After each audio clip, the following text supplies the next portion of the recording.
Hey guys, welcome back to the channel. Keith here, hanging out with Jesse, and tonight on the bench we have ARRMA's new Typhon Grom. Their little micro, small scale. They're actually not labeling a size classification. It's I think a 118, 116, somewhere around there. Anyhow, let's check it out. Pretty cool. We just did a video a couple weeks ago on the Granite Grom. There is a ton of upgrade videos out already on these guys. Anyhow, let's check her out. Nice packaging, very nice. I like this retainer system they're using instead of a whole bunch of zip ties, which aren't needed. Just do it right the first time. Everything's safe, secure.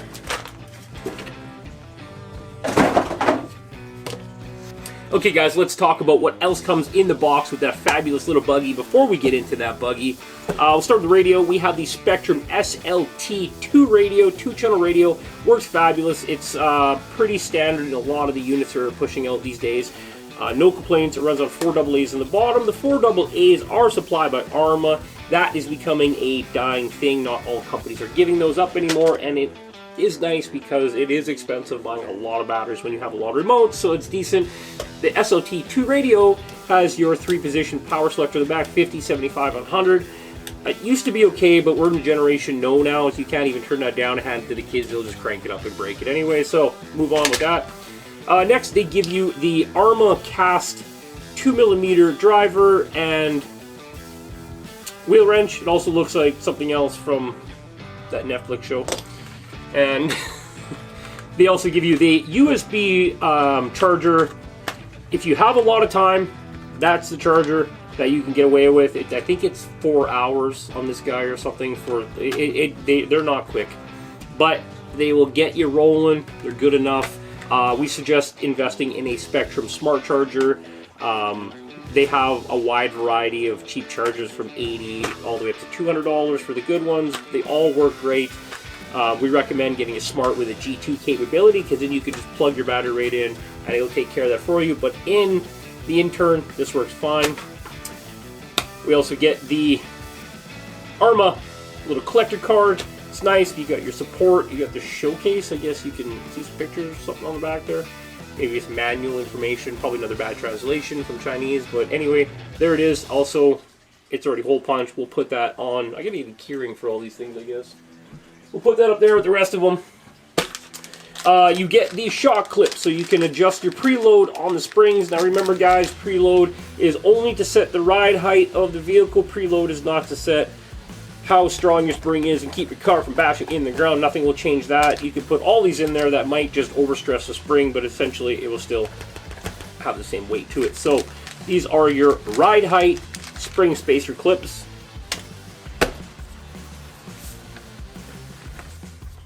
Grom manual. This is the important one, the technical pack that tells you how to work on it. I think this one is just all recycling bin paper.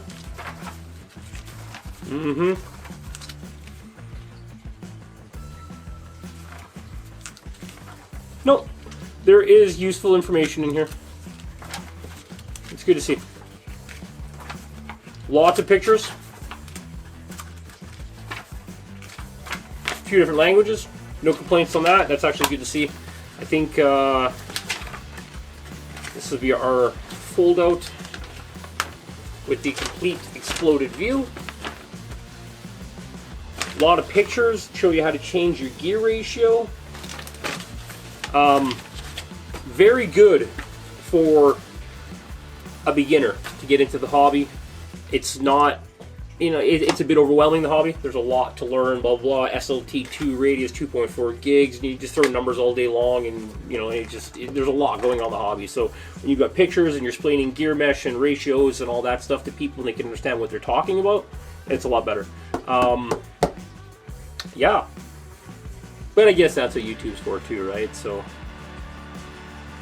yeah. So it turns out I picked the wrong color when I put it in the cart. I wanted the one to match this one, and I actually just went back and checked, but I'm much happier with this one, I think, than I would have been with the red, white, and blue one. I do really like how the accents of the gold on the windshield, the flat black on the roof, the white, the pearl white, all that really make this thing pop off. It looks really, really good. So I think that little mistake actually worked out for the best for me. Okay guys, so out of the box, very good looking car. Really actually decent looking. I like the cab 4 design. It does have a bit of like a matte gray almost. Yeah, it's pretty much a matte gray on the top. Very nice decals. I like the gold and the pearl white. It's not just a white. It's almost like a silvery pearl white on there. You see that? It's really good. It's got a metallic to the red, just not a basic red. Looks good. We got some nice paint with the little white piece in the middle. For a $200 car, it's got a really nice paint job on it. You can't really knock that at all.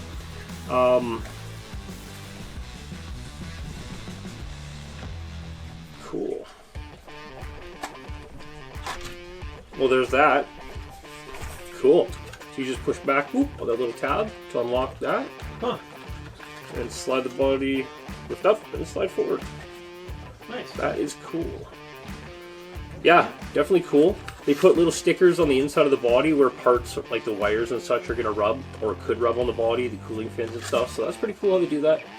Very cool. They got their sticker in there again with their little slogan they got. And it's a good, thick quality body, probably between 0.20 and 30, I would say. It's not, I wouldn't worry about it ripping or cracking right off the bat. So that looks pretty good. I noticed that the side pieces kind of run up the side of the body there. It looks pretty cool. I like how they did that with the side of the tub of the chassis. Basic 2-in-1 Spectrum, just like the Grom we did in there. If you do want to upgrade the motor, well, hang on a second. This guy got a fan in it, right there. Oh, yeah, he don't got a fan in him. I'm gonna grab the Granite Grom that we got a couple weeks ago. You guys remember we did all the upgrades on him.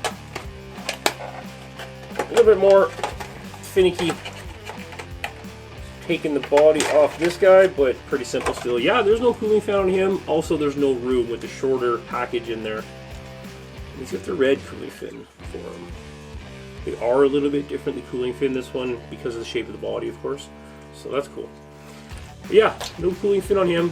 But yeah, very cool. I love how they have these clips to put your wires in. You see everything clips in there. Once we cut this tag off, you can see the little dogs there to click your wire in. We got a nice Velcro strap on the battery. It's a hard case 2S 1400 G2. So that means with our G2, we can just plug that straight away into our charger. We don't have to play with any settings.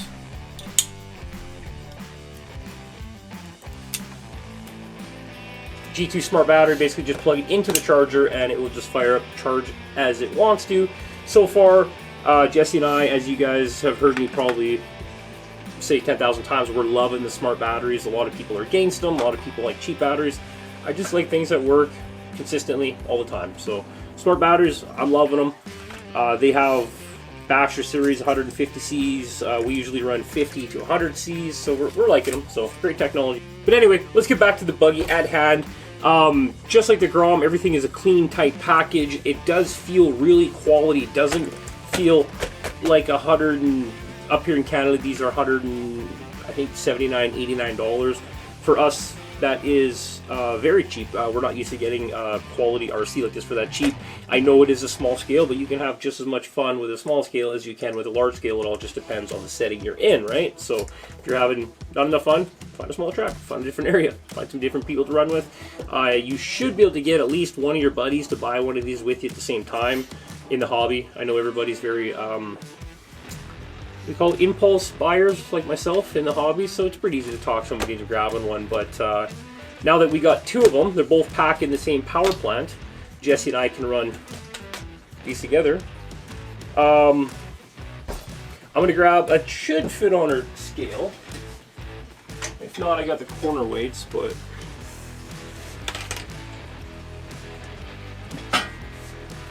it's tough to see. 827 grams with the body.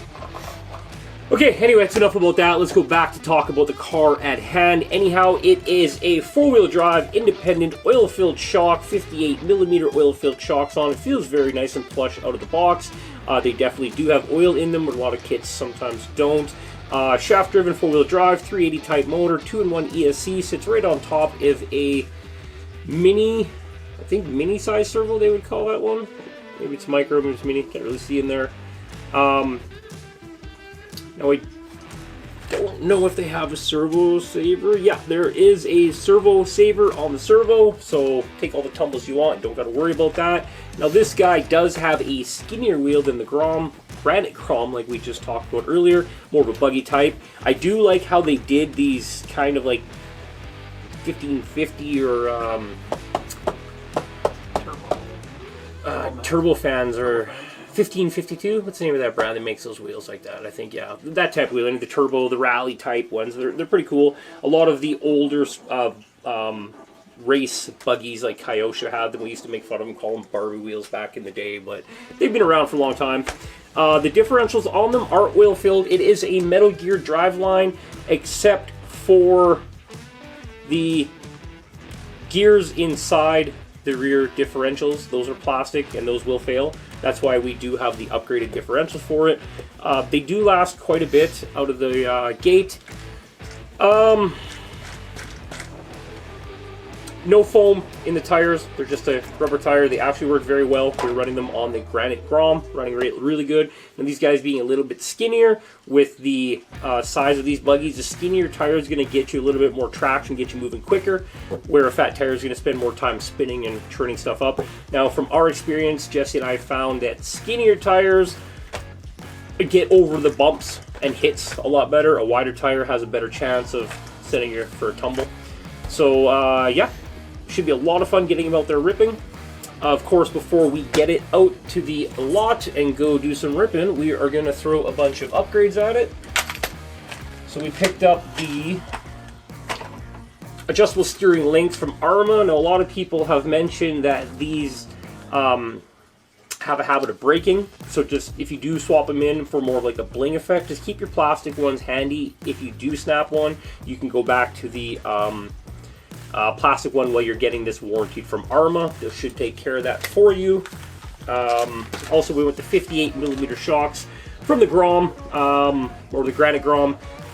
We went to the website of ARRMA, we looked up the vehicle, we scrolled down, we clicked option parts, we went through the menu, then we went over to eliminatorrc.com and ordered all the parts we needed for the unit. And I feel the most important upgrade you're going to want to do to it is the ARRMA 31198. Now, this is your metal axle and hub set.